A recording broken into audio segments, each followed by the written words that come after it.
tous les matins sur Radio Espace. Vous nous regardez également aussi sur Espace TV tous les matins en simultané. On aborde évidemment le deuxième sujet ce matin avec notre invité. On parle de coopération internationale ce matin, mon cher Tamba. Bonjour. Bonjour Lamine, voilà. Bonjour à tous. Bienvenue. Je suis content de poser la première question pour une raison bien simple. Madame la ministre, bonjour pour commencer, bienvenue dans les grandes gueules. Bonjour à tous les fidèles auditeurs de la Radio Espace. Très bien. Alors, il y a quelques années en arrière, je lisais la plateforme web du ministère de la Coopération internationale, ici même en Guinée. Et puis j'ai lu les axes stratégiques qui avaient été développés dans le cadre d'un plan pluriannuel. Et un axe stratégique, c'était à l'intérieur d'un axe stratégique, il y avait une priorité, c'était créer un site internet pour le département et mieux gérer le courrier. Aujourd'hui, où en est-on? Est-ce que c'est toujours au statut d'axe stratégique, ça? Oui, mais effectivement, je veux commencer avec ça et à partir de là, embrayer avec vous sur l'état des lieux. Lorsque vous prenez les rênes de ce département, que trouvez-vous? Quels sont vos constats? Quel diagnostic vous posez dans le cadre aussi bien de la mise en œuvre des programmes, mais de la collaboration avec les principaux acteurs du département? Voilà, parce que le ministère de l'Information, vous regrettez, hein, sincèrement. Hein. Ah bah ouais. Elle a fait des étincelles là-bas au ministère de l'Information. Voilà, je dis ça et je dis rien du tout. Allez-y. Absolument. Merci beaucoup, monsieur Guirassi et tous les imminents journalistes qui sont autour de cette table. Permettez-moi quand même, avant tout propos, de présenter mes condoléances les plus attristées au peuple frère du Maroc. Ils ont subi un coup dur. Présenter également mes sympathies au monde de la culture pour le départ de notre charmant humoriste So Bailo, qui a animé notre enfance, mais aussi comme mon grand frère et mon tonton Maurice Sanda était là. Je lui présente aussi toutes mes condoléances pour le départ de son excellence ambassadeur, l'ancien ambassadeur de Guinée en France, Amara Camara. Vraiment, paix à leurs âmes et que le paradis soit à leur demeure. Amen. Alors, la question fondamentale, il me plaît de parler et de commencer l'émission par ça. Nous avons pris un département qui a été restructuré. On a pris un peu du ministère de l'économie, des finances et du plan, et on a pris encore une partie du ministère des Affaires étrangères, la coopération, de l'intégration africaine et des Guinéens établis à l'étranger.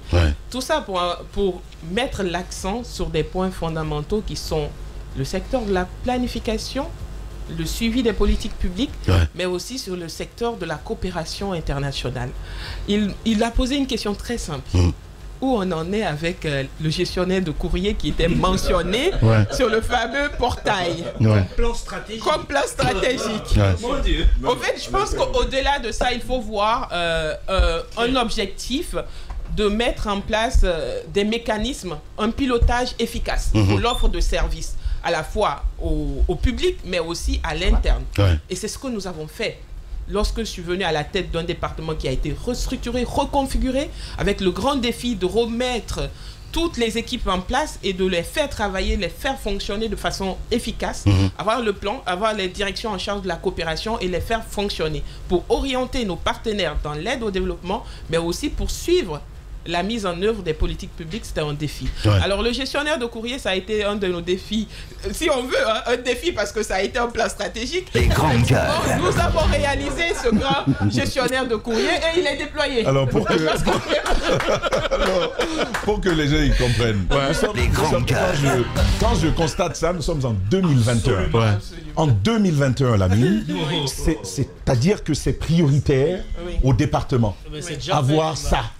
C'est pourquoi je pose la question. Non, mais en fait, où en était-on finalement, quoi. C'est vrai que c'est une question qui ferait rire, mais vous vous rendrez compte que c'est un point fondamental dans la gestion d'une administration comme un ministère. C'est très important. Imaginez que vous perdiez un courrier important qui arrive. Mais reconnaissez que c'était un gros retard, ça, pour la Guinée. À ce moment, c'était... Quand même, voilà. Mais je pense qu'il avait été déployé ou peut-être qu'ils ne l'ont pas mis à jour. Madame, c'était écrit noir sur blanc. Site internet même, fallait créer. Parce que le site était devenu la page du département qui s'alimentait une fois tous les 3 mois. Donc, j'étais un peu perdu. Bien. On va revenir dans la deuxième partie. Oui, mais c'est pour vous dire que le site n'existait pas.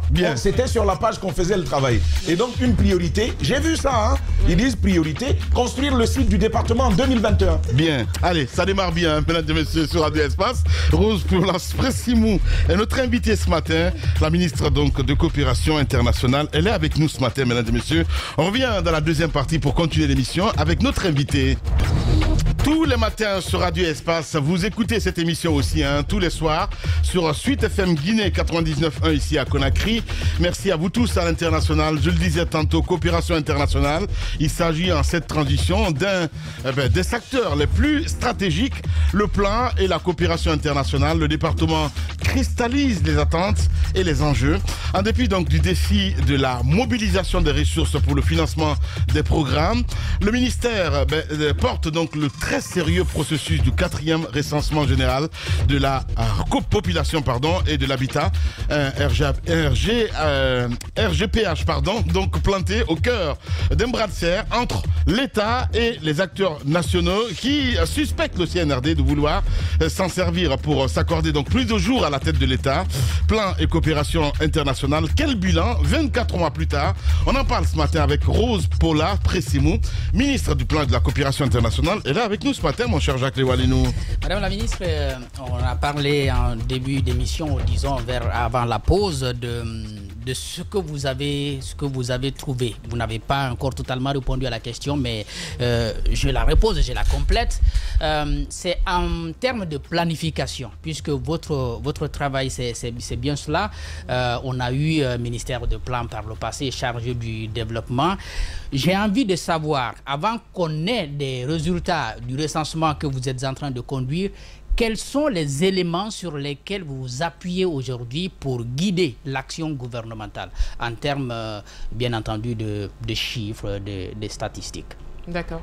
Merci beaucoup, Monsieur Lewa. Et effectivement, d'abord, la petite question qui a constitué l'introduction, qui montrait où est-ce qu'on en est avec le site web, où est-ce qu'on en est avec le gestionnaire électronique de courrier, ça indique aussi d'où on part avant le 5 septembre. Jusqu'à maintenant, ce sont des éléments élémentaires sur lesquels la vision du chef de l'État s'est posée.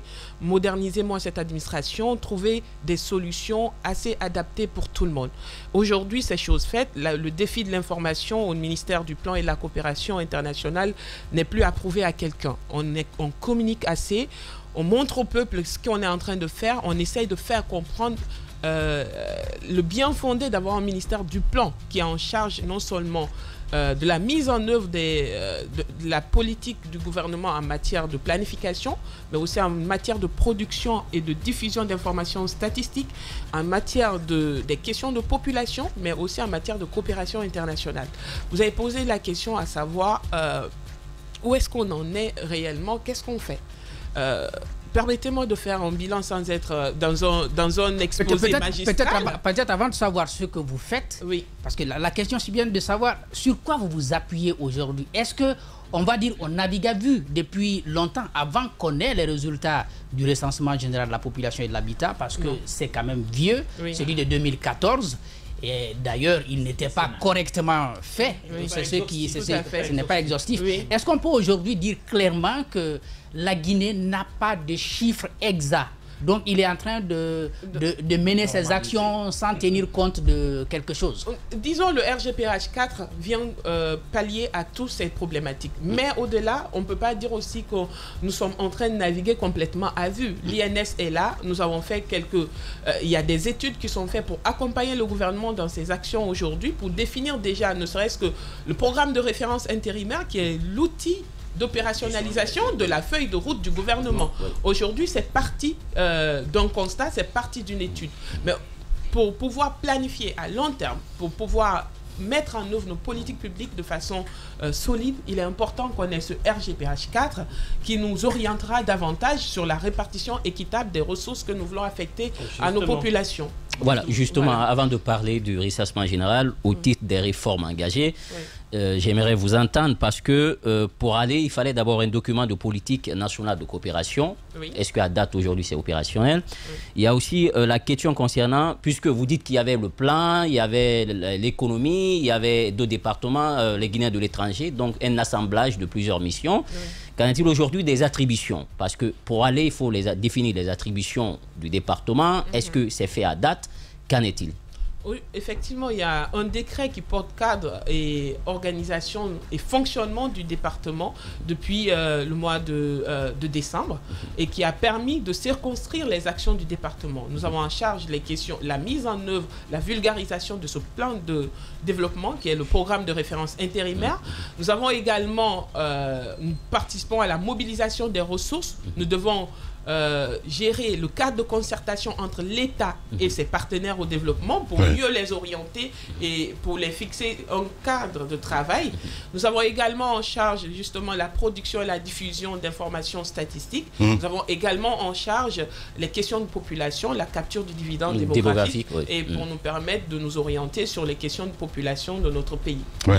Rose, pour la Prissimou, est notre invité ce matin. Allez-y, mon cher Roby. Cela dit, Madame la Ministre, sans l'existence du programme de référence intérimaire. Oui. Je veux revenir sur la question de Jacques pour la rendre un peu subsidiaire, c'est-à-dire qu'avant, le recensement de la population n'étant pas exhaustif, les repartitions des richesses sur le pays n'étaient pas planifiées de manière correcte. Est-ce que vous allez, cette fois-ci, vous allez pallier à la correction de ce défaut? Oui, tout à fait. C'est le grand défi que le département du plan et de la coopération s'est donné. Nous sommes dit, je ne sais pas pour ceux qui ont suivi une de mes interviews qui est passée à la télé, je pense même sur Espace, qui expliquait le bien fondé du recensement général de la population et de l'habitation. Il est important que le peuple de Guinée sache qu'on ne peut plus se permettre de naviguer à vue, comme le disait. Les questions de données sont fondamentales. Est-ce que c'était le cas avant? J'ai envie de vous reposer la question. Mais non, est-ce que le développement est au niveau assez acceptable? Est-ce qu'on est satisfait de notre niveau de développement? Non. Voilà. Donc on a bien vu qu'on soit d'accord sur le terme. Je vous laisse répondre. Mais non, madame. On se dit, on vient faire de la refondation. Oui. Et cette refondation de l'État doit se baser sur des questions essentielles, fondamentales, des questions factuelles. On te parle de schéma d'aménagement et de développement. C'est ce qu'on fait au ministère du Plan. En région, qu'est-ce qu'on veut faire? Il y a tel nombre de populations qui est composé et structuré de telle manière. Mais ça vous nous dire, madame. Les grandes gueules. Un plan concret. Un plan concret chiffré n'existant pas depuis 2014. Il y avait le PNDS qui a aidé. Qui n'était pas exhaustif. Il y a le PNDS qui a aidé. Mais aujourd'hui, on se dit qu'on est en train de travailler. Mais quelles sont les données? Était bâti sur quoi? Exact. Vous faites le plan. Ils ont fait un recensement. Les grandes gueules. Un recensement qui a été fait en 2014. Ça son lot de ce qui a été fait. Voilà, je ne vais pas me mettre ici en accusatrice ou pour me mettre non, le constat, madame, c'est très important parce que vous êtes à la tête de ces départements aujourd'hui, donc le peuple a le droit de savoir. Aujourd'hui, nous venons avec ce RGPH4. Il y avait un existant, mais le RGPH4 vient apporter encore plus pour nous permettre d'avancer, pour nous permettre de mieux orienter nos politiques sectorielles. Et c'est ce défi que nous nous donnons.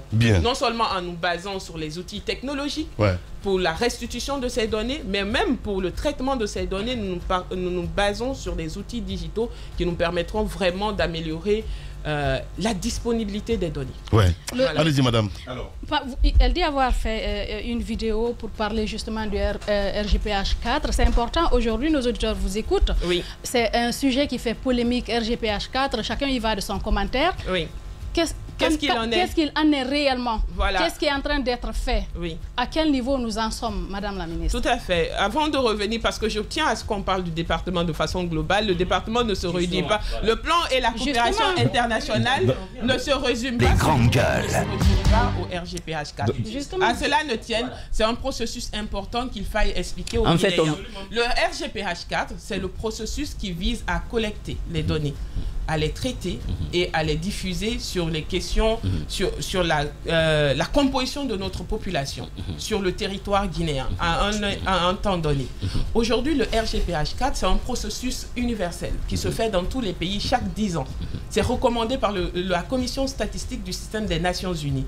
Peu importe le contexte politique, c'est un truc qui se fait obligatoirement. Oui, bien. Voilà. Madame la ministre, rapidement, puisque avant, juste une petite question. Voilà, sur la question. Parce qu'il y a encore un sujet. Voilà. Le sujet du plan. Puisqu'elle en a parlé sur le recensement général, la question, elle est bien. C'est vrai, je voulais qu'on aille sur le programme de référence et tout ça, mais on va revenir sur le recensement. Oui. Et en janvier, il y a eu la table ronde. Oui, la table ronde de financement qui nous a permis de réunir tout le financement sur ce processus important. D'accord, c'est 38 millions de dollars. 38 millions de dollars. L'État s'engage à payer 60% et les 40% sont mobilisés auprès des partenaires. C'est déjà acquis. D'accord, ça c'est acquis. C'est une information. L'État a déjà mis à disposition sa quote-part, c'est ça? Sa quote-part, oui. Voilà, donc 60% l'État, 40% les bailleurs. Oui. Au-delà, il y a aussi l'installation, en tout cas, des organismes, des comités locaux. Les organismes. Au niveau des départements, il y a le CETIR qui est le comité technique intersectoriel. C'est mis en place et fonctionnel. Nous avons le comité de pilotage dans lequel vraiment tous les ministres aussi sont présents. C'est déjà fonctionnel.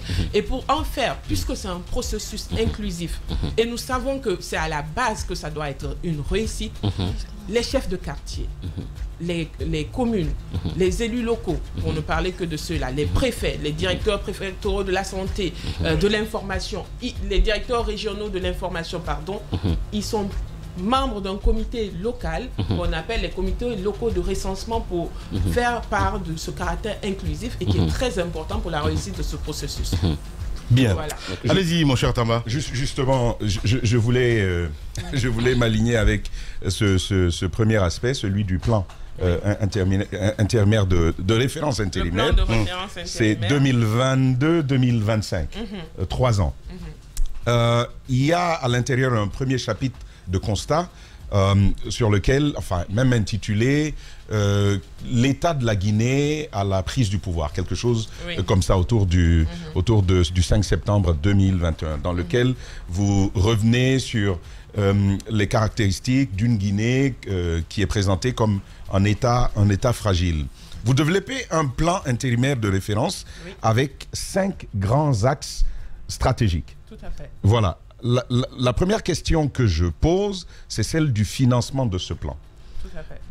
C'est bien de dire l'État va apporter ça, on va mobiliser ceci, on va mobiliser cela, mais est-ce que par rapport à 2023, nous sommes en septembre 2023, est-ce que les tendances sur les prévisions de financement, notamment de la part de l'État, se confirment dans le cadre de la mise en œuvre de ce plan?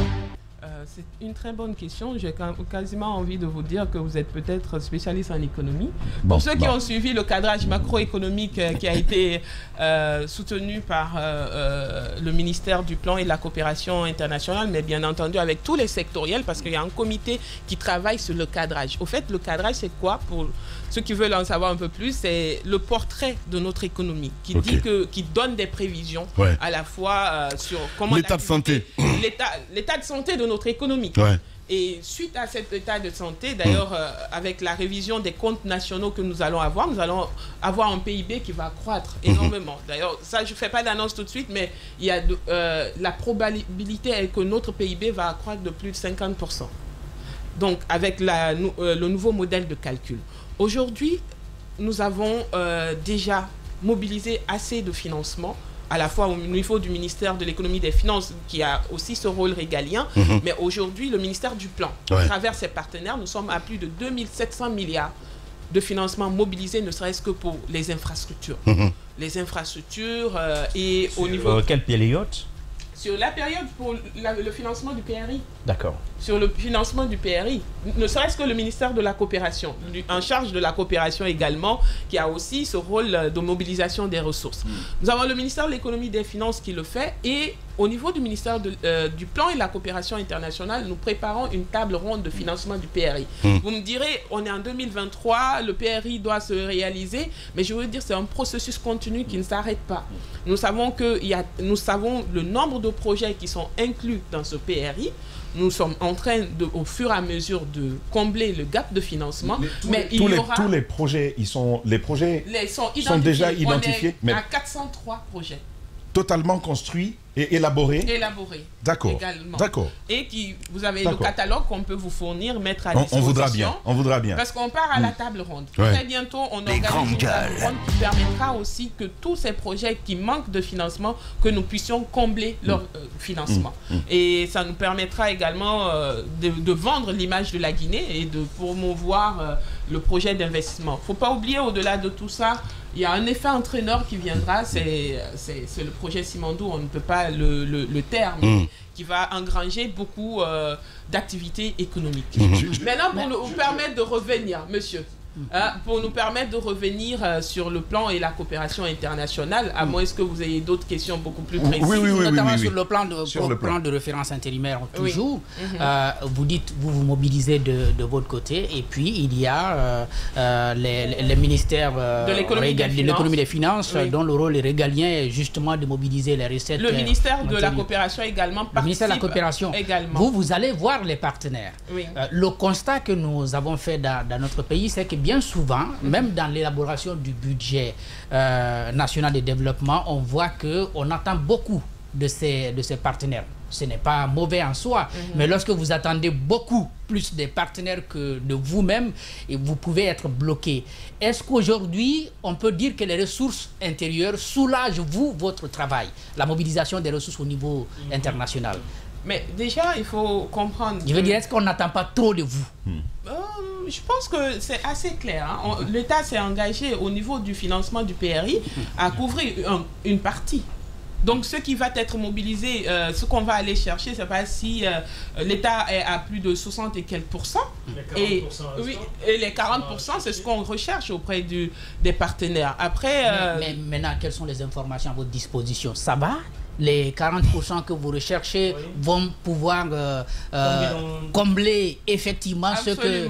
Les grandes gueules. Bien. Le gap pour le financement du RGPH4 est acquis. Celui du PRI, nous sommes en train d'aller vers l'organisation, la tenue d'une table ronde de financement de ce PRI. Alors, je voulais toujours sur le plan, Madame la ministre, vous me direz si j'ai tort, mais les documents à ma possession m'amènent à poser quand même cette question. Je ne vois rien à l'intérieur de ce document qui nous permette, en tant que Guinéens, mais aussi en tant que praticiens des interventions, à savoir comment le plan il va être suivi et comment il va être évalué. Il n'y a pas à l'intérieur un mécanisme de suivi qui soit développé avec des objectifs clairs, des résultats que l'on en attend et des indicateurs de mesure de ces performances-là. Ah non, je pense que M. Tamba, ça existe. Il y a un plan de suivi. J'ai rien vu. Il y a un plan de suivi. Je parle sur la base du document qui nous a été fourni. Il y a une stratégie numérique. Il n'y en a pas. Sur la base du document qui m'a été fourni. Je vais vous mettre à l'aise. Corrigez-moi si effectivement, d'abord, il y a un tableau de suivi des indicateurs de ce document. Il y a également un modèle, un mécanisme de suivi. Il y a un comité qui existe aussi pour non seulement l'élaboration du rapport de mise en œuvre de ce document, et un comité intersectoriel qui existe et avec les partenaires et qui inclut même les acteurs de la société civile. Ce comité existe. Donc, il y a une plateforme digitale de suivi de la mise en œuvre du PRI. Qui pourrait être, dès que ça sera alimenté, vous pouvez y accéder, ça sera ouvert à tout le public pour aller voir. Mais on ne peut pas, non, un plan comme ça ne peut pas être défini sans un mécanisme de suivi. C'était ma préoccupation. Alors madame, moi ma question, c'est vrai que c'est important, il y a ce plan de suivi dont vous parlez, mais c'est fait en direction du peuple. Est-ce qu'aujourd'hui il y a un programme de vulgarisation de ce projet-là en direction, qu'est-ce qui est prévu? Déjà, ce mécanisme de vulgarisation a commencé depuis que je suis à la tête de ce département. Nous parlons, des spots sont passés à la télé, nous rencontrons les acteurs qui sont dans les institutions, la société civile aussi, c'est prévu. L'intérieur du pays, dans les services déconcentrés, c'est également prévu. Ils ont déjà eu des premières formations, mais l'une des clés de réussite de ce processus, c'est de former les agents. Et le ministère en charge du plan, les grandes coopération internationale, en a fait un cheval de bataille. De former, d'abord nous sommes à plus de 299 agents formés sur les questions de planification avec nos partenaires. Nous attendons plus de 300 autres cadres qui vont être formés. La semaine dernière, pour ceux qui ont suivi la télévision, nous avons lancé un programme de formation sur la maturation des projets et le suivi de la mise en œuvre des politiques sectorielles. Parce que vous savez, au niveau sous-régional, nous sommes à 45% de taux d'absorption des projets avec les partenaires. Ouais. La Guinée, nous sommes à 35%. L'un des constats que nous avons fait, qu'est-ce qui fait que nous n'arrivons pas à mobiliser suffisamment? Même quand les partenaires nous mettent à disposition de l'argent, les ressources, qu'est-ce qui fait que nous n'arrivons pas à en faire bon usage? C'est notre capacité de les monter, nos projets. C'est notre capacité de pouvoir exprimer nos besoins. Et donc, le ministère du Plan, connaissance avec le bureau d'appui à la programmation, s'est lancé dans ce processus pour former les agents. C'est ce qui m'a surpris tout à l'heure lorsque vous avez dit que par rapport à ce plan, vous aviez déjà un peu plus de 400 projets. Oui. Parce que ça traduit la capacité de l'État à pouvoir absorber des financements. Oui. Et ça, c'est plutôt un grand bravo pour vous. Mais il y a la question de la table. Est-ce que c'est des projets qui vont être exécutés, dont le financement est obtenu, ou bien c'est des projets qui sont montés et qui demandent à recueillir des financements? Pour ceux qui savent, le plan d'investissement public, c'est un document de programmation qui se fait chaque année. Sur les 403 projets, plusieurs sont déjà, la majorité sont déjà dans ce plan d'investissement. C'est pour vous dire qu'ils ont fait l'objet de structuration, ils ont fait l'objet de d'être passés en conférence budgétaire pour être analysés. Donc, leur maturité a été prouvée. Maintenant, ces études sont... Maturité. Roby, il y en a qui sont prêts à déguster. Des projets qui sont faits. La table ronde des financeurs, des bailleurs. Oui, non, mais... Financement, c'est toujours là-bas. C'est toujours ça. Allez-y, madame. Non, pardon, le micro n'est pas activé. C'est bien de parler. Micro, madame. C'est bien d'avoir tous ces projets. Roby dit que c'est à maturité. Oui. Le financement, est-ce qu'il est là ou bien il faut une conférence des bailleurs pour obtenir le financement? Et quelles pourraient être les chances d'avoir, par exemple, d'obtenir tous les financements? Si vous permettez, je veux compléter parce que ça se rejoint sur la table ronde des bailleurs dont elle parle. J'ai envie de dire, quels sont les bailleurs ciblés? Est-ce qu'il y a un nombre de bailleurs ciblés par catégorie? Et quelles sont les attentes en termes de mobilisation de fonds? Est-ce qu'on se dit, sur ce projet de la table ronde des bailleurs, on vise tel seuil de mobilisation? C'est quoi l'enveloppe? C'est quoi la perspective? À date, 4 milliards de dollars. 4 milliards de dollars. 4 milliards de dollars. C'est ce que vous visez? Oui. 4 milliards. Et sur ces 4 milliards, nous avons déjà mobilisé une bonne partie, j'en ai dit, j'en ai parlé tout à l'heure. Et quelles sont nos chances aujourd'hui? Les bailleurs classiques ont été déjà entretenus. Pour ceux qui savent, j'ai fait plusieurs sorties à l'étranger et mes équipes aussi. Nous avons fait quasiment 14 missions. Nous avons eu les assemblées du printemps du groupe de la Banque mondiale et du FMI. Nous avons eu les assemblées de la BID, la Banque islamique de développement, également de la BAD. Et pendant tous ces endroits, nous avons eu l'occasion de vendre ces projets. Nous avons eu l'occasion d'en parler. Et les partenaires ont fait bonne écoute et nous les attendrons lors de cette table ronde pour la levée de fonds. Ça sera une concrétisation parce que les démarches seront faites de façon préalable et nous sommes déjà à pied d'œuvre pour concrétiser tout ça et nous viendrons à l'annonce lors de cette table ronde. Madame la ministre, qu'est-ce qui change par rapport aux gouvernances antérieures? Il y a par le passé de grandes annonces qu'on nous fait. Tout à fait. On s'engage à payer tel nombre de centaines de millions de dollars. Oui. Et puis derrière, le gouvernement nous fait une belle communication. La table ronde a permis de mobiliser, théoriquement par ailleurs, une telle bagatelle de dollars. Voilà. Alors, qu'est-ce qui change cette année pour aller chasser les fonds et nous assurer que les annonces seront suivies d'actions concrètement? Tout à fait.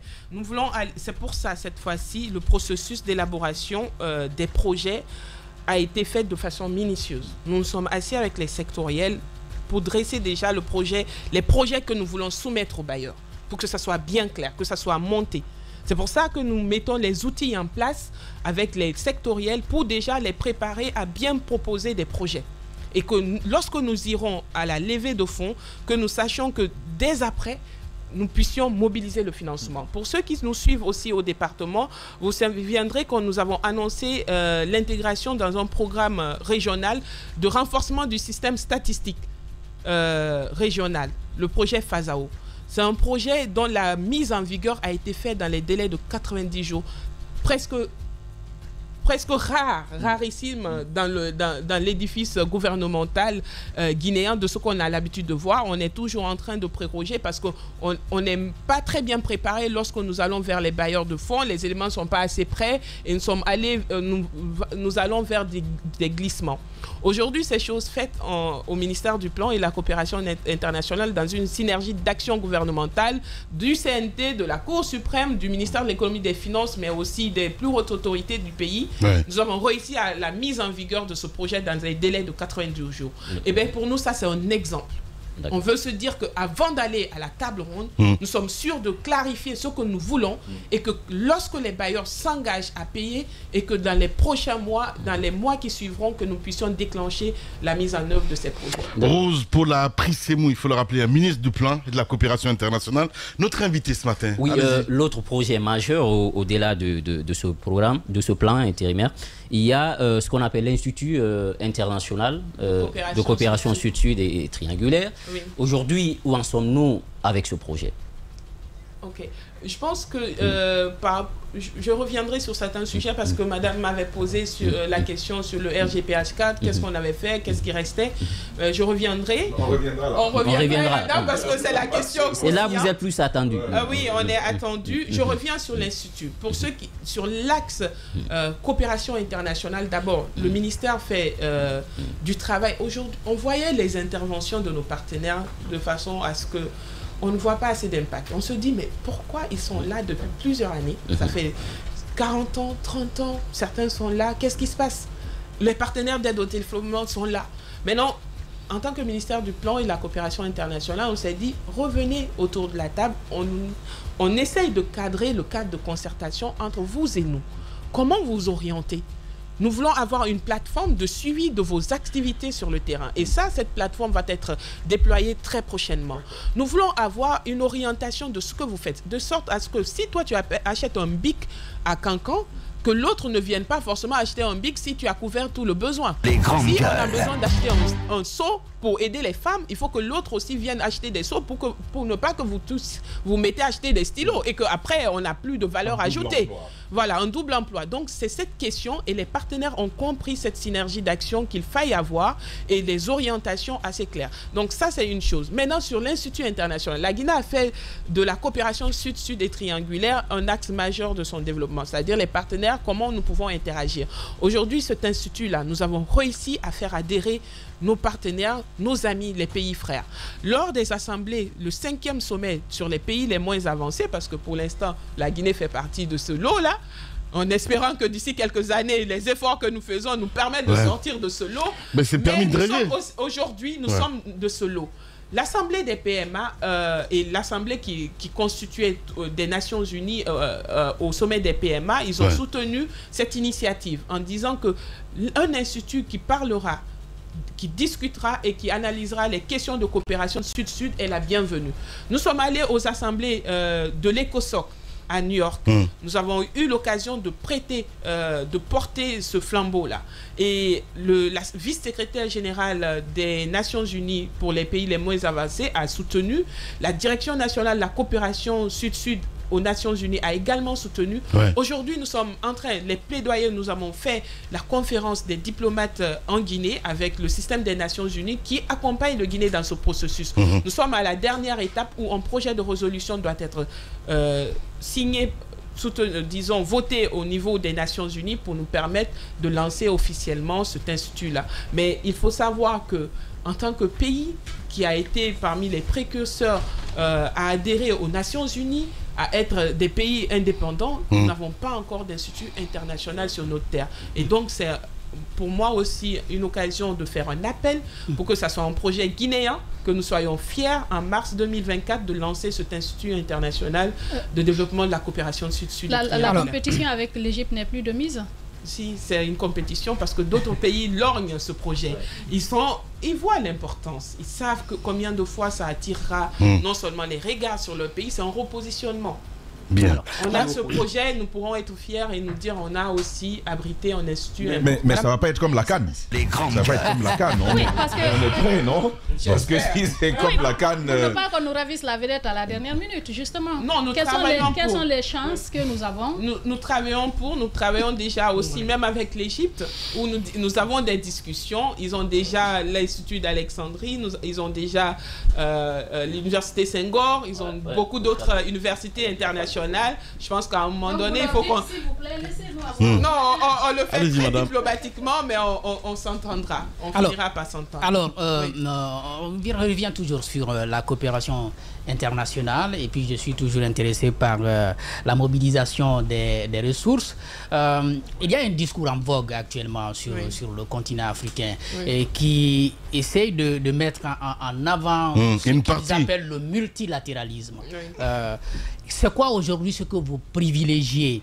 Parce que c'est vrai de dire on nous aide à combler le budget, le financement de nos projets à telle hauteur. Est-ce que ce sont des aides? Est-ce que ce sont des prêts? Parce que Jacques, il faut tomber le masque.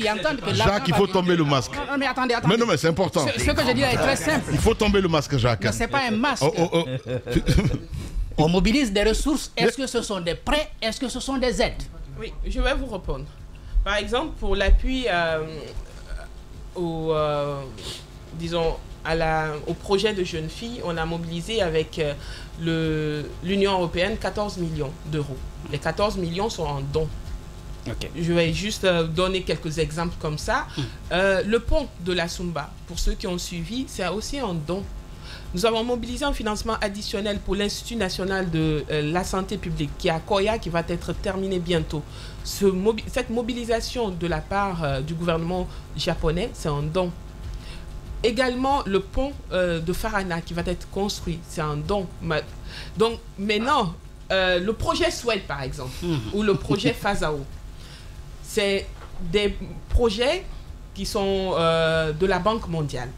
Ils mobilisent une partie qui font don, mais l'autre partie, c'est du financement qui doit être remboursé. Donc, à taux très concessionnel pour nous permettre de ne pas clouer sur le poids de la dette. Donc, on fait très attention au niveau, nous, en tout cas, au ministère du Plan, de faire de la mobilisation de ressources assez responsable pour que, après, sur les prochaines générations... parce que c'est bien... Oui, c'est bien. Parce que la population qui va entendre, on mobilise des ressources pour nous. Il ne faudrait pas que pour les générations futures, ce soit un travail de remboursement de dettes. C'est bien que vous précisez. Comme le cas du Sénégal, il faut le rappeler. Voilà. Donc, aussi, il faut savoir qu'au milieu de tout ça, nous travaillons sur des mécanismes innovants de financement. Ce sont les partenariats publics-privés, c'est aussi certains moments des BOT, mais l'essentiel, c'est que nous puissions faire du financement responsable qui ne nous nuise pas à long terme. En fait. Et les dons, il n'y a pas de conditionnalité derrière. On donne et dit, bon, c'est bien, on est gentil, on donne. Non, les partenaires ont très bien compris. Ça fait partie des engagements internationaux aussi qu'ils ont pris. Sur l'atteinte, je donne juste un exemple. Sur l'atteinte des ODD, il y a des États membres qui se sont engagés pour dire nous allons accompagner les pays qui sont en besoin. Et ça, on ne peut pas se dire que quand ils viennent, c'est pour ça qu'on parle de cadre de concertation. C'est pour ça qu'on parle d'une politique nationale de coopération. Les grandes gueules. Il faut qu'un pays se dise oui, vous venez m'aider, mais voici comment je veux fonctionner avec vous. Mais si vous n'avez aucune structure de ce genre, ce que nous avons réussi à faire avec les partenaires, franchement, je pense qu'on peut se tirer le chapeau et se dire qu'on est en train d'être sur la bonne voie. Alors, Madame la ministre, c'est une question qui est toujours en lien avec ça, mais aussi qui vient en écho à ce que vous disiez tantôt avec 403 projets montés.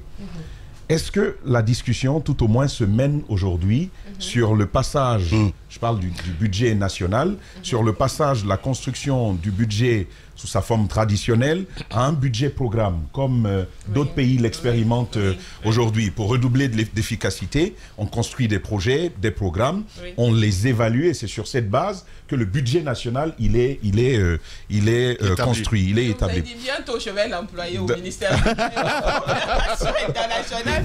Il est notre économiste. Effectivement, on va vous apprendre. Je vais poser une autre question, madame. Attendez. D'abord à celle-ci. Non, je pose les deux parce qu'ils sont tous très friands de parole. Donc, ça, c'est la première question. Est-ce que la réflexion se mène aujourd'hui? La deuxième question, c'est pour rebondir sur le recensement général de la population et de l'habitat. Première question liminaire. Le recensement général de la population va s'étendre au-delà de 2024. Ouais. Bon, la transition, elle s'arrête en 2024. On fait comment? Mais non, mais l'État, c'est une continuité quand même, mon cher ami. Voilà. Lamine, attendez. Okay. Je veux revêtir mon manteau de l'UFDG. Donc, ça s'arrête la transition s'arrête en 2024. Vous nous avez dit recensement général de la population jusqu'en 2025. Qui va terminer pour vous? Ok, je vais vous répondre. On revient d'abord sur la question du budget programme.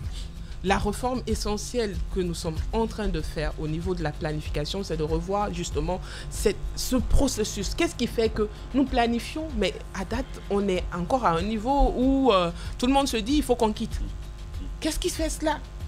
Aujourd'hui, dans le cadre du programme de référence intérimaire, on s'est organisé pour savoir les projets qui sont inscrits dedans, comment en faire des projets qui créent de la valeur. Donc, avec une synergie, par exemple, je donne un exemple, il y a un pôle économique qui va se créer sur le corridor du projet Simandou. Est-ce qu'on est en train de voir, est-ce qu'il y aura des routes? Est-ce que là, on sait qu'on aura besoin de professionnels de la santé, on aura besoin des centres commerciaux, on aura besoin d'écoles, on aura besoin de structures administratives. Donc, il faut créer un cluster autour de tout ça. Donc, la planification se veut inclusive, mais aussi créant de la valeur. C'est là le rôle du budget programme. Les grandes gueules. Aujourd'hui, c'est une question essentielle que nous avons au niveau du ministère du Plan. Il y a aussi les schémas régionaux d'aménagement du territoire qui font que nous aurons une vision claire par région pour nous permettre d'amorcer le développement de façon plus sereine et de façon beaucoup plus efficace. Vous avez parlé aussi du recensement général de la population. Pour ceux qui ont le tableau du chronogramme, vous verrez que le grand dénombrement se fera en avril 2024, suivant le planning que nous avons. Et nous espérons compter sur ça. Après le grand dénombrement, nous restituons, nous traitons les données, nous regardons, il y a un dénombrement post-dénombrement qui est fait pour juste s'assurer que personne n'a été oublié. Tout ça se fera en 2024. D'accord. On fera le traitement des analyses, ce qui va se poursuivre jusqu'en 2025. Au fait, c'est là qu'on crée des rapports, on crée des nuances, on dit, ah voilà, on a trouvé assez comme ça. Voilà, c'est l'exploitation des données. Et ça, peu importe le contexte politique, je pense qu'on a assez d'expertise. Sans langue de bois, madame. Sans langue de bois, mais non, attendez, il faut pas poser la question à savoir, est-ce qu'il y aura un glissement, forcément? Est-ce qu'il y a un glissement sur le recensement général de la population? Non, sur la transition. Non, pas sur la transition. C'est une question que je réponds. Moi, je suis en train de parler du RGPH 4. Est-ce qu'il y aura un glissement? Moi, je vous ai dit que selon le planning, le grand dénombrement se fera en avril 2024. Voilà, au moins on est clair là-dessus. Voilà. Rose pour l'apprécier-mou. Écoutez, allez-y. Oui, madame, justement, puisqu'il parlait de l'UFDG, la classe politique dans son ensemble. La classe politique. Avant qu'il ne vienne à la politique, elle a parlé de mobilisation de fonds, par exemple, pour les jeunes filles. Oui. Quand vous réussissez à faire de telles mobilisations, par exemple, qu'est-ce qui se fait avec le département sectoriel? Je veux dire, le ministère de la promotion féminine de l'enfance. Moi, j'aime ça parce que c'est... On passe pas. Allez-y, madame. Merci. Si elle n'avait pas posé la question, j'allais me poser des questions. Mais la connaissance, je savais que la question arriverait. Alors, qu'est-ce qui se passe? Je veux parler... Directement. Non. Elle en a déjà parlé. Elle n'a pas parlé de politique là. Avant qu'on ne vienne à la politique, elle a déjà évoqué le sujet. Non, je reviens sur le projet. Allez. Elle répond d'abord à ma question. Voilà, je vais répondre. Ah ben voilà, le moteur est bien allumé ce matin et que j'adore les grandes gueules. On va revenir, mesdames et messieurs, à 11h évidemment avec notre invitée ce matin qui n'est autre que Rose Paula Prissemou. Elle est notre invitée ce matin. Est-ce qu'elle a réussi à vous convaincre? C'est la grosse question que nous vous posons. Vous allez donner une note à la fin de cette émission. On revient à 11h. Parti évidemment, mesdames et messieurs, pour votre plaisir avec notre invitée ce matin, Rose Paula Prissemou, ministre du Plan et de la Coopération internationale. Avec elle, on évoque évidemment d'autres sujets. Allez-y, madame Miro. Alors, la question que j'ai posée avant qu'on ne parte à la pause, c'était justement quand vous réussissez à engranger des fonds, par exemple, liés aux femmes, aux jeunes filles, vous en avez parlé notamment. Comment ça se passe, la gestion, comment les fonds sont orientés, comment vous gérez avec le ministère de la promotion féminine de l'enfance et des personnes vulnérables? C'est une question très importante. Déjà, les fonds qui ont été mobilisés pour l'autonomisation des femmes avec l'Union européenne, c'est un contrat. La mise en œuvre se fera pas mal avec l'APIP, qui est l'agence de promotion des investissements, qui accompagne aussi ces couches vulnérables. On a un projet important qui est le projet SWED. Régional qui vise l'autonomisation des jeunes filles, leur rétention à l'école, la santé familiale, et ça se transige beaucoup avec le ministère de la promotion féminine à qui d'ailleurs je fais un clin d'œil pour leur engagement sur ce projet. Ils définissent un plan d'action, le PTBA. Le ministère de la Santé a un concours dedans, le ministère de la Jeunesse, le ministère aussi de l'éducation, l'enseignement préuniversitaire. Donc tous ces éléments, tous ces agents définissent un certain nombre d'actions qui sont reliées à leur domaine par rapport à l'autonomisation, à la rétention des jeunes filles à l'école. Et ils définissent des actions que nous mettons des ressources à leur disposition à travers la banque, bien entendu, pour qu'ils mettent en œuvre ces projets-là. Par contre, pour le suivi de la mise en œuvre de ces actions, des ONG seront pris également pour que nous puissions avoir un regard sur ce qui se passe avec la mise en œuvre de ces actions. Mais c'est un projet très intéressant. Seulement, les zones sont bien ciblées par rapport au projet SWED. C'est pour l'instant, l'accord avec la banque indique que nous serons à l'Abbé. Nous sommes à l'Abbé, Farana et Cancan. L'autre objectif étant d'avoir une extension sur toute l'étendue du territoire. Et cela dépendra de notre performance sur cette étape du projet.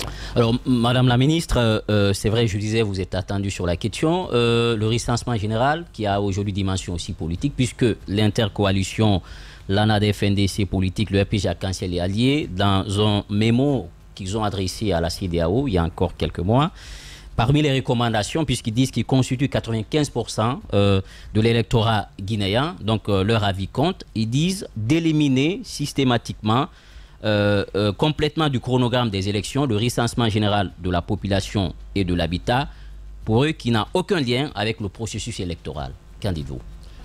J'ai envie de dire que peut-être je les comprends pour des gens qui veulent aller plus vite aux élections. Mais je veux leur aussi, comme je l'ai dit à l'entame de mes propos, le recensement général de la population et de l'habitation n'a rien à voir avec le contexte politique. Peu importe le régime politique, peu importe ceux qui seront là, ils doivent le faire. C'est un engagement international que nous nous sommes engagés à le faire et qui est recommandé par les instances internationales les plus élevées. Donc, peu importe le contexte, et d'ailleurs, je ne comprends pas, parce que ce n'est pas un élément qu'il faut faire avant d'aller vers le RAVEC, ce n'est pas un élément qu'il faut faire avant d'aller aux élections, ça se fera de façon parallèle. Donc, pour ceux qui ont à cœur le développement de ce pays, ceux qui ont à cœur de voir le renouveau dans ce pays, je pense que le premier point essentiel qui doit être leur préoccupation, c'est d'avoir les éléments de base de leur outil de développement, qui est le recensement général de la population et de l'habitation, qui nous permettra d'avoir une vision claire sur la structure de notre population, la composition de notre population pour une meilleure répartition des ressources. Mais pour un politique, je pense même que c'est ce qui pourrait être intéressant pour eux, lorsqu'ils viendront aux affaires, qu'ils puissent se dire, j'ai les éléments de base de mes politiques. Bien. Allez, dernière question, mon cher Jacques. Un mot, je vais alors globaliser sur d'abord les objectifs du développement durable. On est en train de les poursuivre. À quel niveau se trouve aujourd'hui la Guinée? Est-ce que nous avançons bien? Et puis, Peut-être un mot aussi sur la mercuriale des prix. Nous avons vu que vous avez élaboré un document dans ce sens. De quoi vous avez procédé et puis quels objectifs vous visez à travers ce document-là. Et on terminera certainement avec la question de l'expertise guinéenne et étrangère en Guinée. Quel tableau est-ce qu'on en dresse aujourd'hui du regard extérieur que nous avons? On a tendance à se dire, on a l'impression qu'à des postes de choix, à des postes stratégiques en Guinée, aussi bien dans les entreprises que dans les organisations prises au sens général, les étrangers sont beaucoup plus valorisés que nous. Quels efforts est-ce qu'ils sont en train d'être pris dans ce sens-là pour propulser plus de Guinéens à la tête de ces organisations? Merci beaucoup. Je commencerai par la mise en œuvre des ODD. D'abord, l'élaboration du programme de référence intérimaire s'est fait en adéquation avec les engagements internationaux qui sont ceux de la vision d'attente des ODD, les objectifs de développement durable à l'horizon 2030, les agendas internationaux qui sont celles de l'Union africaine, de la CEDEAO également, et tout cela orchestre les activités qui sont promues dans le programme de référence intérimaire, ça rime dans le cadre de la mise en œuvre des ODD. Aujourd'hui, nous avons préparé un rapport de mise en œuvre de ces ODD. La Guinée, de façon internationale, l'un des points que le secrétaire général des Nations Unies a évoqué à l'Assemblée, c'est de dire qu'on est en retard dans la mise en œuvre de ces ODD de façon globale. Oui.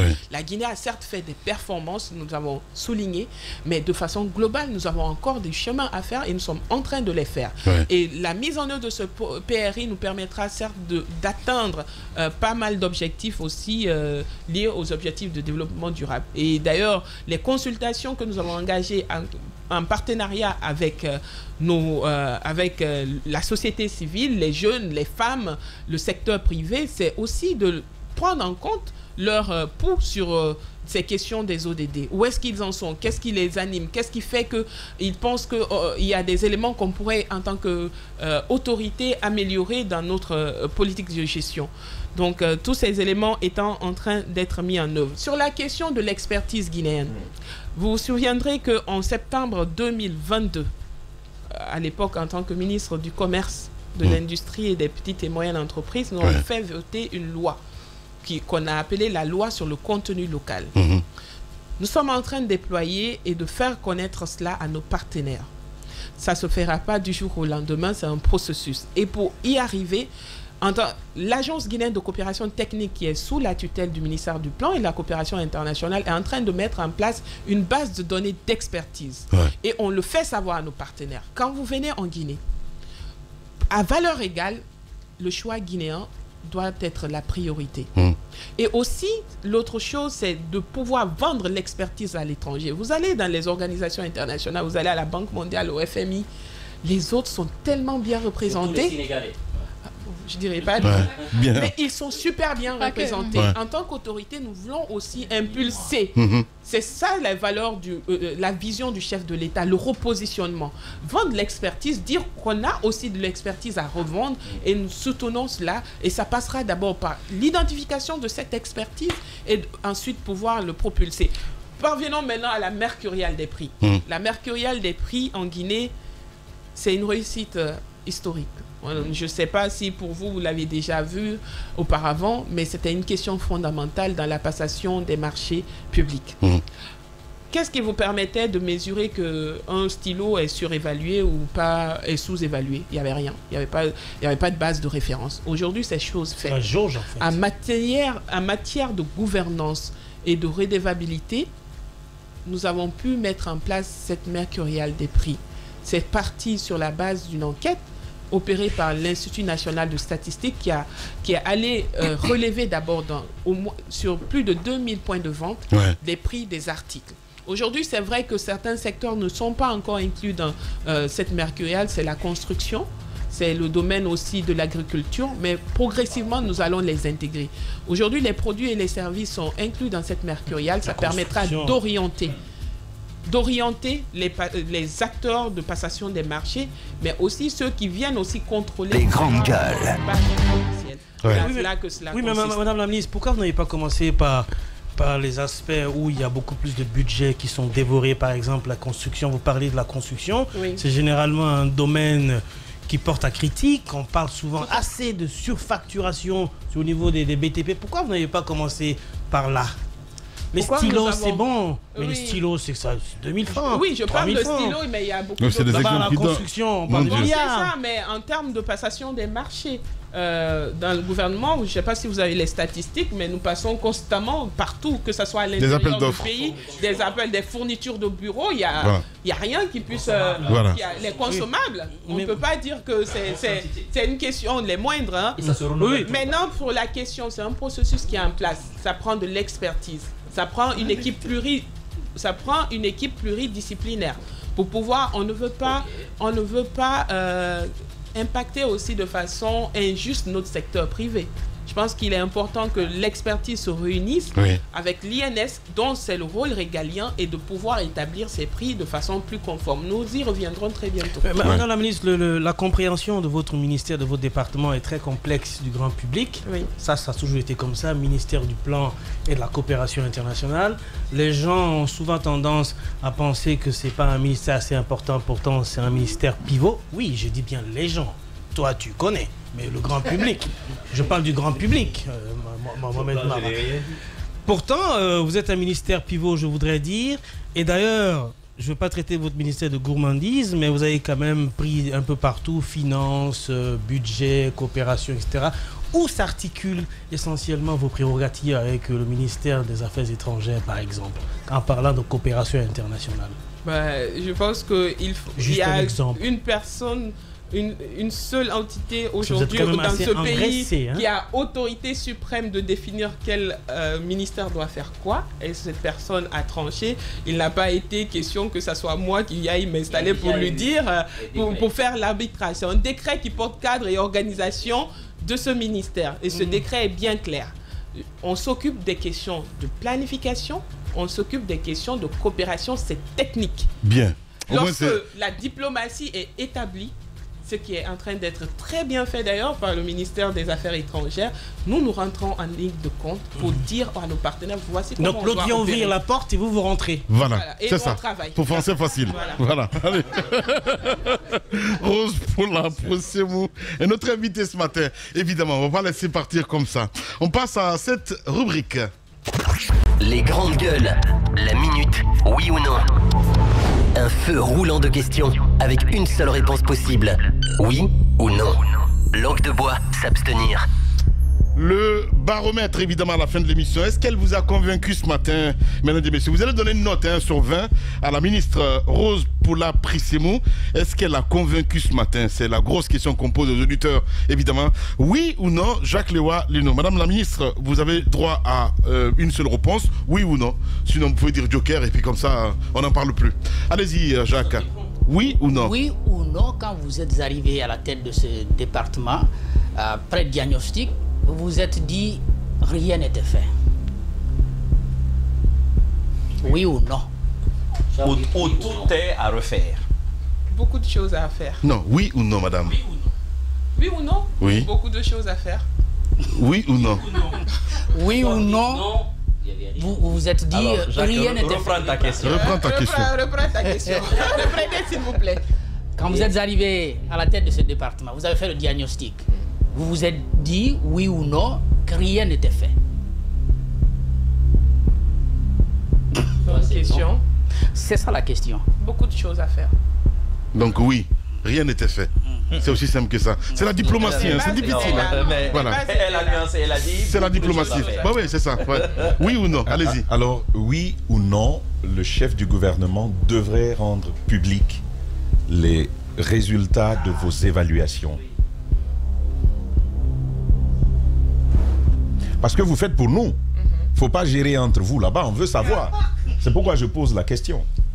Je pense qu'en termes de redevabilité, le gouvernement n'a pas lésiné sur cette question. Nous réussissons à véhiculer. Oui ou non. Vous lâchez le mot oui ou non. Au nom de cette redevabilité. Au nom de la transparence. La redevabilité. Redevabilité aussi. Ils nous sont redevables, voilà. tous. Donc oui. Donc oui ou non, le chef du gouvernement devrait rendre public les résultats de ses évaluations. Je le laisse décider. Donc, Rose. Non, c'est la vérité. Non, mais attendez.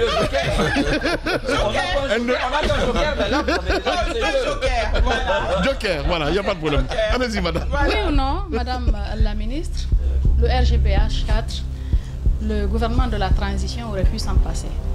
Non. Non. Oui ou non, parce que pour avoir discuté avec certains de vos excusez-moi de dire, collègues, on a parlé d'évaluation. Non, mais on évalue si on a payé l'argent, donc, etc., etc. Oui ou non, les résultats n'ont pas été publiés parce que c'était catastrophique. Oui ou non, madame? Oui ou non? Oui non. Ou non? Non, voilà. Donc, c'est le non là qui ne veut pas. Oui, elle a dit non. Voilà. Tu as la coopération? Allez-y, Mohamed. Oui ou non, c'est pas possible. Madame, oui ou non, vous craignez quand même que des questions d'ordre politicien soient une pesanteur sur le prochain recensement général de la population et de l'habitat? Oui, c'est pour des gens qui ne comprendraient pas ce processus. Voilà. Et je les invite encore à s'informer et nous ferons de cela un travail pour que tous les Guinéens sachent l'importance du RGPH 4. Donc, oui. Et justement, oui ou non, il faut plus de vulgarisation, plus de sensibilisation pour amener les populations à comprendre. Tout à fait. Et même les acteurs politiques, on les invite qu'il s'agit d'une question de la Guinée, une question de développement. Cela ne peut pas attendre. Donc oui. Voilà.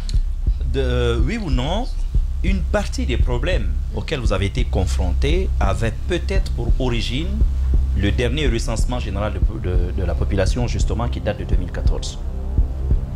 Pouvez-vous reprendre? Oui ou non, une partie des problèmes que vous avez trouvés en place résultait du mauvais recensement qui a été effectué en 2014. Disons, la non-complétude de ces données dont nous avions besoin, que nous allons pallier avec ce RGPH 4. Oui, une dernière, s'il te plaît, Tamba, accepte-le. Alors, Madame la ministre, est-ce que sous votre magistère, parce qu'en vous entendre parler ou à entendre parler tout le monde, on a l'impression que tout se passe très bien, est-ce que la gabegie, les détournements, les surfacturations, est-ce qu'on peut dire qu'on n'en parle plus sous le CNRD?